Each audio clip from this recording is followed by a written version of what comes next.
Well, here's something. Taking a brief break. We could take a brief break here for a callback. Well, you can. Yeah, here's a callback. You said something earlier that there was nothing more irritating than hearing two white people talk about something. I forget exactly. Hate speech. Hate speech. Here's something that's sideways related to that, which is sort of amusing as a brief intermission. And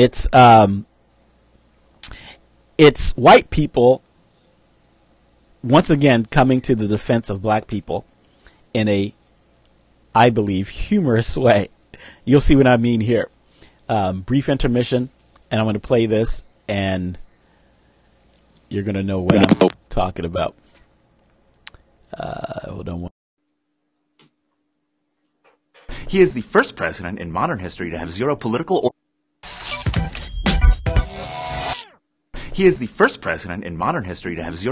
or military experience, and he has no interest in helping the disenfranchised.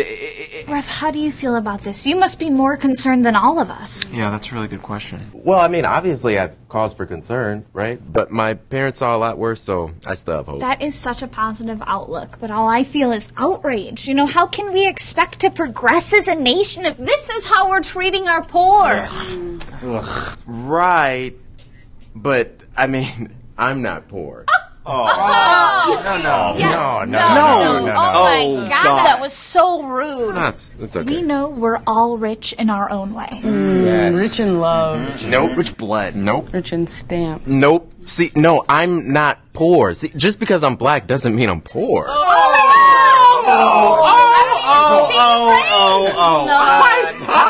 not racist. Seriously, if anyone's poor, it's me. Exactly. Same.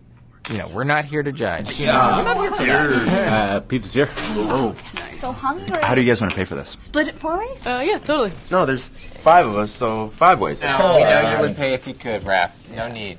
Yeah, seriously, dude. Literally. Save that. Like, get a phone card, call home, or whatever. Change? We work the same job. I can't talk to you guys anymore. Hey, Trap.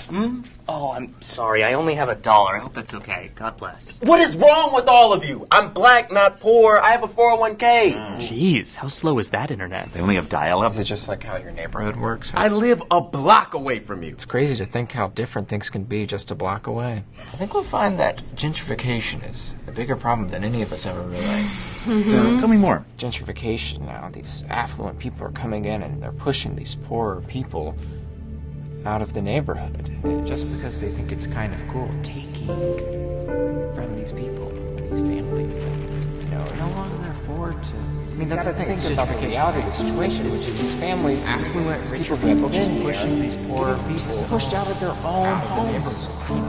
It's these people they've been there, you know, for years and years.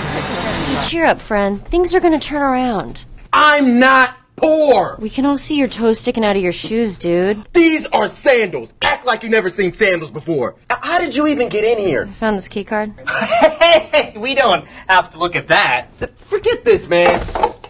I'm going home. Oh. This hobo bindle is a very expensive item at Urban Outfitters. Hey, man. Can you lend me $100? I'm queer, not rich.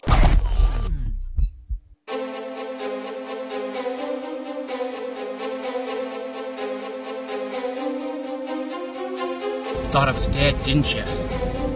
Mike Trapp sure thought I was. And now I'm heading right for him. In a matter of minutes, I will be... Oh, come on. Really? Really? The traffic is... It's like not even rush hour, and I have a thing to do, and I want to... It'd be so... Whoa! Hi, I'm Raphael from College Humor. Hey, stop that from playing. Did you stop that from playing? Oh, yeah, you did. Just another thing. Unless you want to comment on that, I just something real quick. That was just an amusing little thing. Because I didn't get to see all of it, but did you see the thing going on Facebook about what percentage Neanderthal you are too? That's a whole new trend to find out what percentage Neanderthal you are. I missed that. Okay, so here's my take on Neanderthal. Here I am. I'm 100%. I blew the joke. That's called blue. So right now I'm 0%. I'm 0% Neanderthal, and then slowly, I am 100%. Okay. Yeah, well.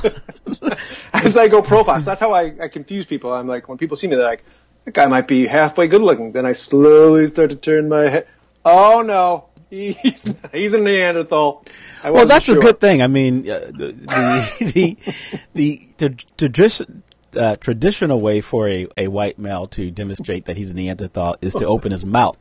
Right. So the fact that you're using his nose is... Mine is turning my head to reveal I think that's sort of like an improvement. Neanderthal head escapes. Yeah, so that's the interesting thing is, as a black man, a lot of times you don't talk about all the different things that you go through. But that being said, I would say to you two things. We talked about you brought your friend. Well, not everybody enjoys me breaking out into a set of Kumbaya. Was that say that again? Not everyone enjoys me breaking out into Kumbaya. I see. Yeah, go on. Swing low. So you wanted to break your friends down to 150, and I don't know if you ever talked about this before, but the reason why I'm not a big friend person is I always feel like my friend. Usually, people will say something to offend me eventually. So usually you think people are good, and they're eventually going to offend you. So I keep my circle. We very talked tight. about that actually. Me in and the my past. dog. Yeah, we talked about that. So I don't know I can't imagine what it's like for. A black guy to have to sit there and listen to everything that comes out of people's mouths because, I've learned to really control myself and try to put myself in a Zen state so that when something does pop out of someone's mouth, I don't, because they want you to. Some people are doing it to get a reaction, and some people, you just have to be like, oh my god, I can't believe they just fucking. Yeah. Okay, well, I gotta go. Well, I mean, the trick is to just push as many people away without even trying. You know what? I never try that. It just happens, huh? I don't communicate. I don't, like I said. Yeah. I mean, yeah. I just don't know how to. I don't know how to be a friend. My dog is training me how to be a better and better friend. Also, just so another note, just because that was a comedy bit, and I know it's good for us to go to new topics every once in a while. So one of the things that did occur, which is I was sort of he's so self-aware. This Matt Stewick. Well, I got into a weird place with Sacramento, the movement, and I did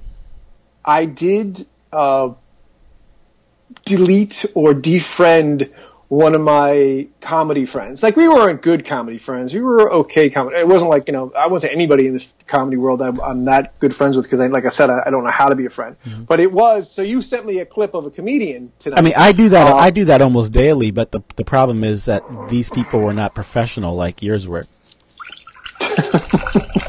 What are you saying? You lose friends who are comic? They certainly think they are. I think I might need to get rid of this one, but please continue. So I defriended this guy, and you sent me a clip I think we were talking about my wife being one of 12, and you sent me a clip of a comedian who I defriended during the movement because got involved with some sort of political conversation on his page. I was going after somebody. You were friends with the person I sent the clip of? Yeah. So his name is no Steve idea. Hofstetter. His name is Steve Hofstetter, and he's a comedian. Quantum connections forming still. Yeah. What's that? Quantum connections still forming.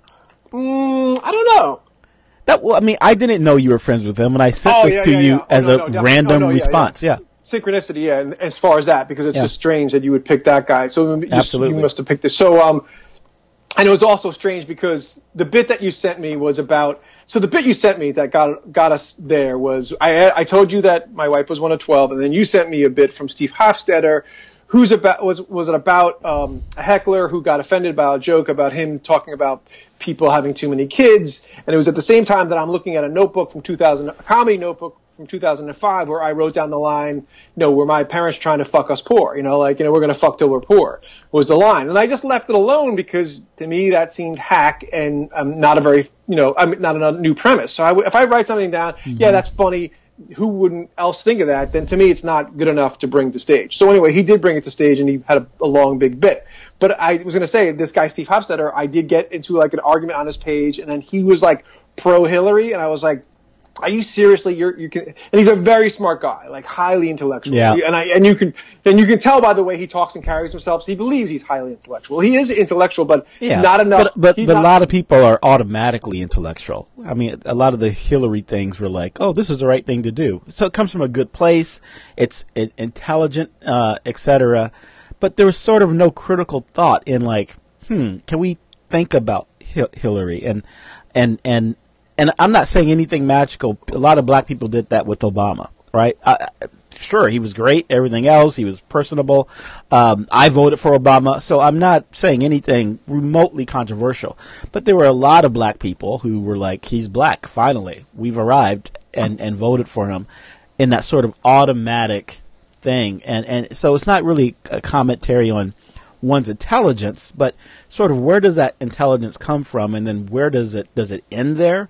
Or is there any sort of critical thought later into who this person is? And that's where Hillary was for me. Like, I'm so happy she's a woman.